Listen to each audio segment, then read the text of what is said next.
A friend has asked me to talk about confidence. Confidence.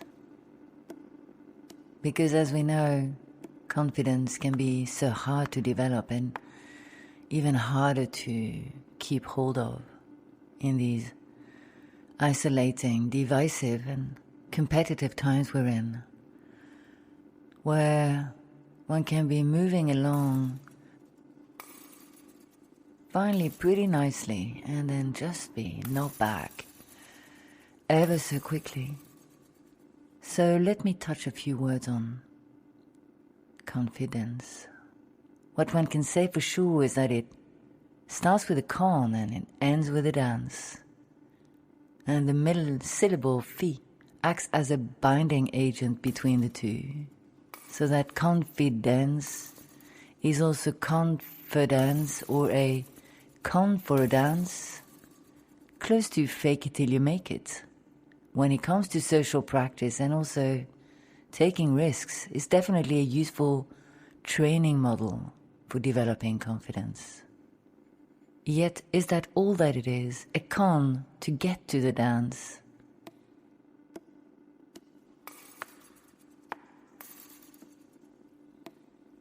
So with a bit of confidence, we can turn this around.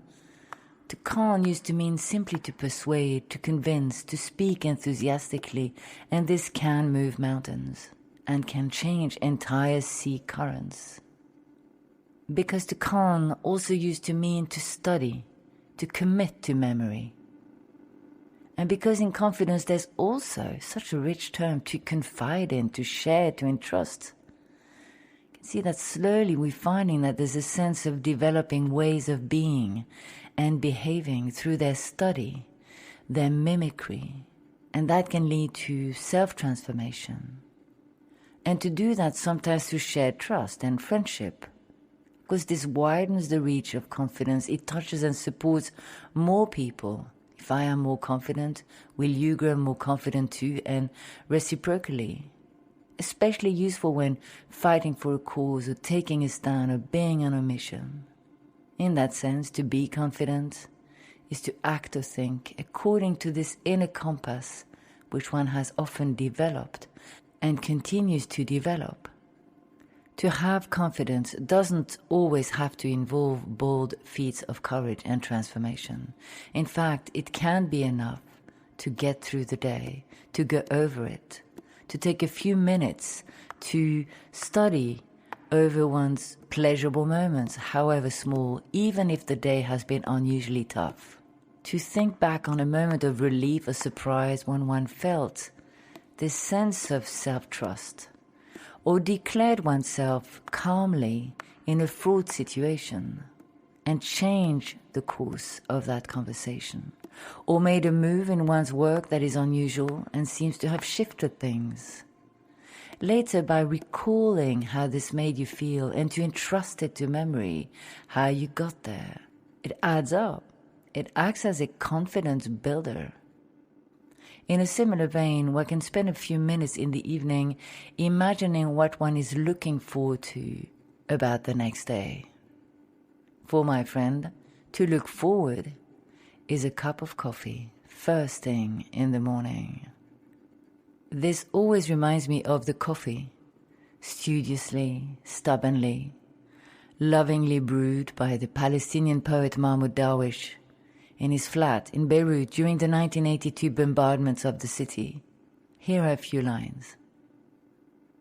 They can aim sea, sky, and earth at me, but they cannot root the aroma of coffee out of me. I shall make my coffee now. I will drink my coffee now, right now. I will be sated with the aroma of coffee, that I may at least distinguish myself from a sheep, and live one more day or die with the aroma of coffee all around me. Pay no heed to rockets, shells, or jets. This is what I want. To possess my dawn, I'll diffuse the aroma of coffee. This is an often quoted and quite iconic passage from his Memory of Forgetfulness. How this minute, defiant gesture this resilient grit, but also the pleasure, defies the Goliath of catastrophe, or the enormity that might lodge within one's own daily life. How to make coffee despite it all is a model of self-care and integrity, which teaches about confidence as something here that provides refuge. Darwish makes a refuge out of a gesture. Taking the time not to be swayed, that's the confident move. Even in the face of far bigger issues, this is the biggest issue.